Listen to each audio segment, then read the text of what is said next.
sulle näib, et sul lõhkemas rind.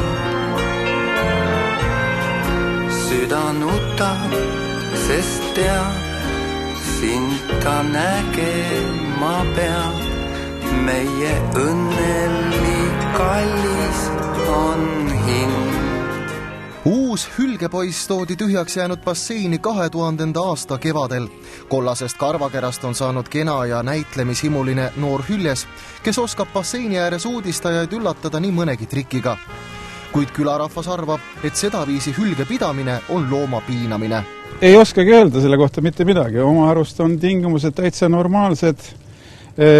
Iga päev saab süüa. Hoolitseme selle eest, et vesi oleks puhas.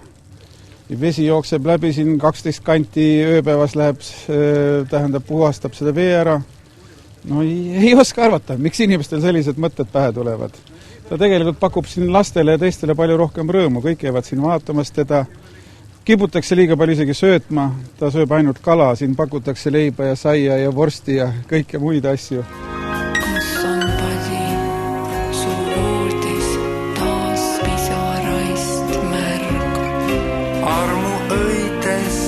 Kas saanud vaid mälestusmärg?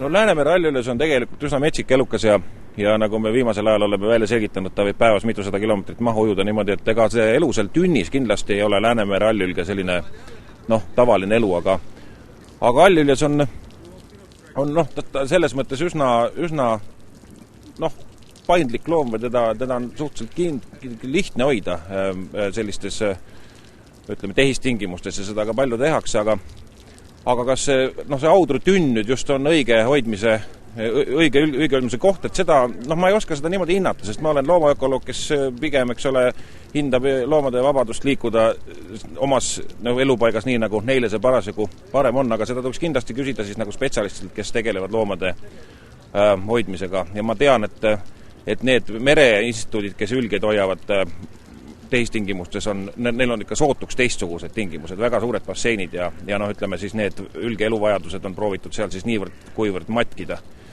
et audru ei ole nüüd ütleme ülge kasvatamise bassein kindlasti.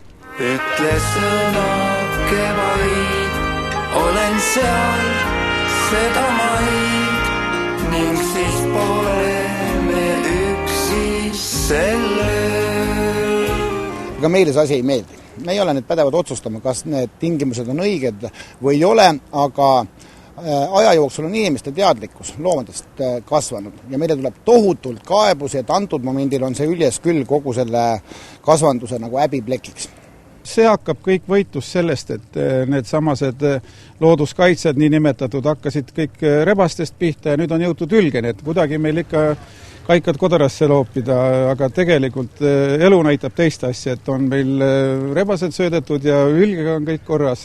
Aga teatud, kui arvutit vaatad, mis meie kohta seal kirjutatakse, ikka mõningatel inimestel ei ole mitte millegi muuga tegeleda.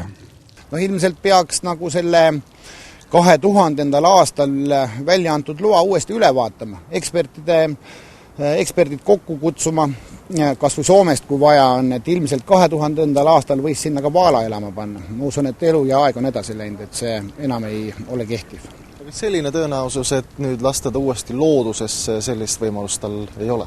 Ma kardan küll, et siis ta hukkub. Et ilmselt nagu alternatiiv oleks võib-olla see, et audru raiskab raha, teeb selle suuremaks ja basseini suuremaks ja võib-olla võtab talle liigi kaasas. Et antud juhul on ju tegemist, ega väga õnnelikuks ei saa isegi, kui sulle koidab, terendab 30 aastat üksikkambrit, ilma võimaluseta ühtegi inimest näha. Päris kurb. Ütle sõna kevaid, olen seal seda maid ning siis pole me üksi see.